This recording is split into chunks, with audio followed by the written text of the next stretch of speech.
Okay.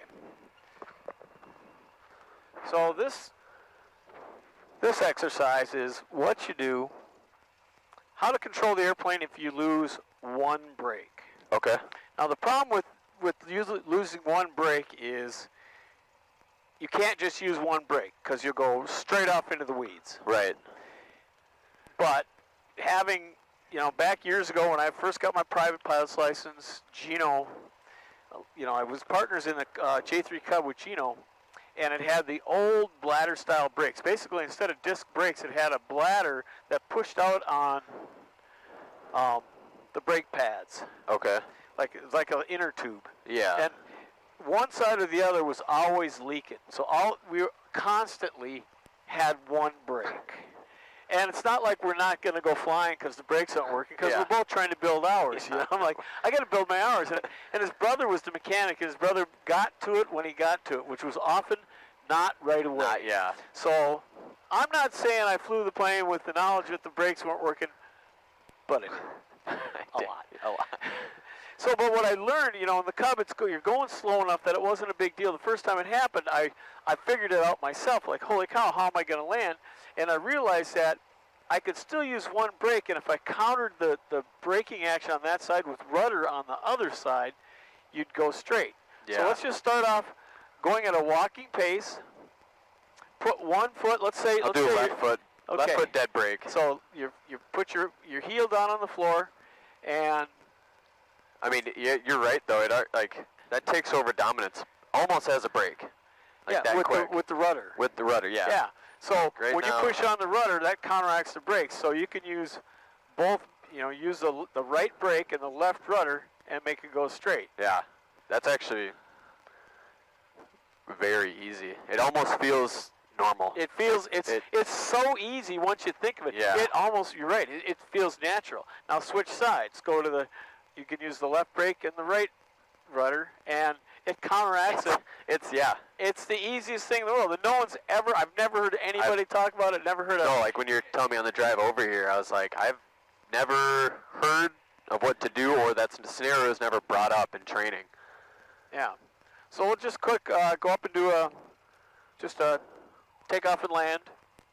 And the key is when you're doing it for real and you're coming in and you're still doing 80 miles an hour, you want to land short. Now, a lot of times you're not going to know this is going to happen until you touch the brakes. Yeah. You're like, holy crap. So if it swerves, you should practice this enough that your foot automatically counters with just the rudder. I mean, even on that side, so say you're pushing on both toe brakes. And one side doesn't work. Well, just push that rudder. Yeah. Allow that rudder to be your brake on that side. And it'll be a real natural thing. So let's go and practice that. Start off, don't tromp on your brakes. Just keep it straight down the runway, all the way down the runway using just one brake. And Menominee traffic, 83 Romeo is turning final, runway 36 Menominee. I'll do a simulated left brake failure. Right. And make this a long landing. Don't make it short. So come in with a little bit of speed so you've got a long way to practice with it. Don't try to stop right away.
And Menominee traffic, 83 Romeo is clear the active Menominee.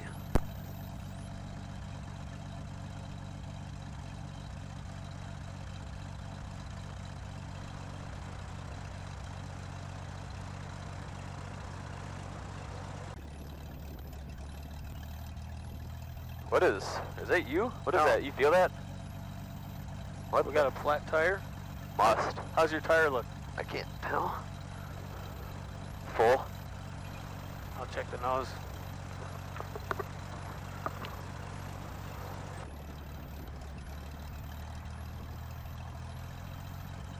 Nose? Yep. Alright. Do you want to just get it up to that? Leave it right here. Shut it down?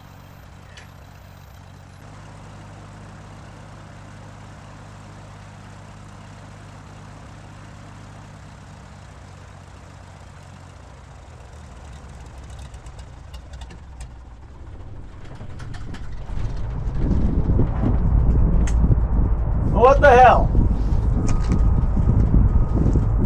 Well, that's inconvenient.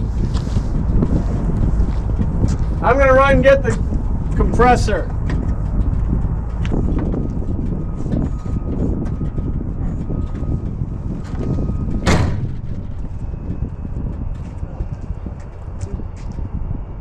We just replaced this. Huh? We just replaced this. It's a year old. I know. What you got here, boy? Something with the carburetor, I think's leaking a little. Well, there's your problem. Good thing it's only flat on the bottom. Oh, okay, that makes sense.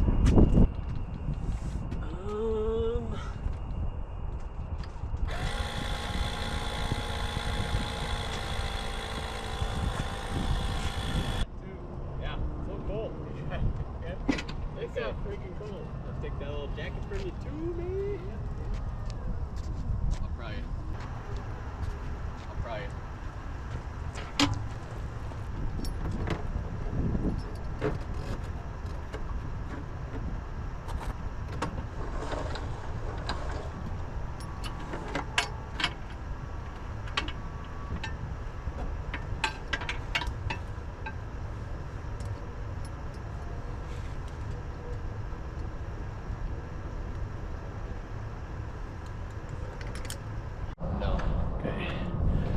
All right, crank her up here. We got the best tug to the rescue for Connor's second nose wheel kill. No, I didn't break the first. Yeah, you did. You got the first one when you're doing your high performance checkout in this plane, and now.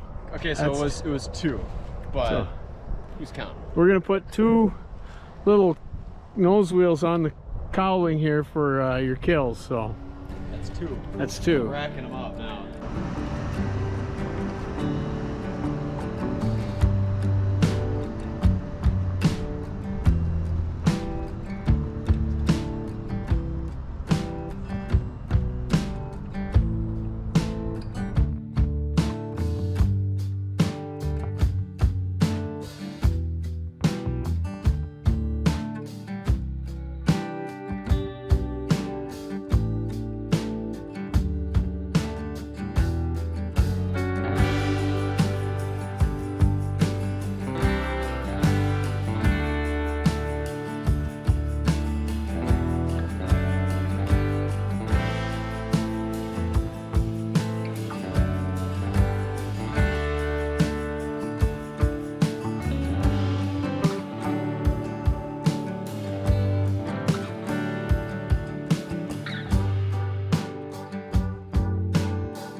Okay, well, that training was going really well right up to the point that we were so rudely interrupted by a flat nose tire. which actually worked out great because there's no better training than actual reactions to real-world problems like a flat nose tire. Connor learned a couple of valuable lessons there. First of all being, the second you feel anything weird with the nose tire, or any of the tires for that matter, get off the runway immediately. You notice how soon it went from fully inflated when we touched down to completely flat when Connor made the first taxiway and got off the runway. It was flat in less than a minute. And remember, it might not be a flat nose tire. It could be a busted control linkage. So if you feel anything really weird with the controls of your airplane, get off the runway and take care of it on the ground. Secondly, learn that if you have a flat nose tire, do not taxi on it, because you run the risk of A, damaging the tire by running on the rim, but more importantly, B, you could run the risk of having a prop strike, because that propeller is now 6 inches closer to the ground with the tire deflated. And if you go over any bumps or anything like that, if the nose drops down, really easy to get a prop strike. And not only do you have to repair the prop, but you have to tear down the engine because of sudden stoppage. So if you have a problem with your nose tire, don't taxi on it, take care of it. Now, next thing you learned was trying to be lazy is never a good idea, because instead of going to get the tug like I should have done right away, I tried to be lazy and I went and got the air compressor to see if I could air up the tire enough that we could get it back to the hangar. Dumb call on my part, because first of all, it didn't work. I mean, the air was coming out of the hole just as fast as the compressor was putting it in, so it was pointless on my part. But secondly, what if I'd been successful? What if I'd gotten the tire aired up enough to taxi it on?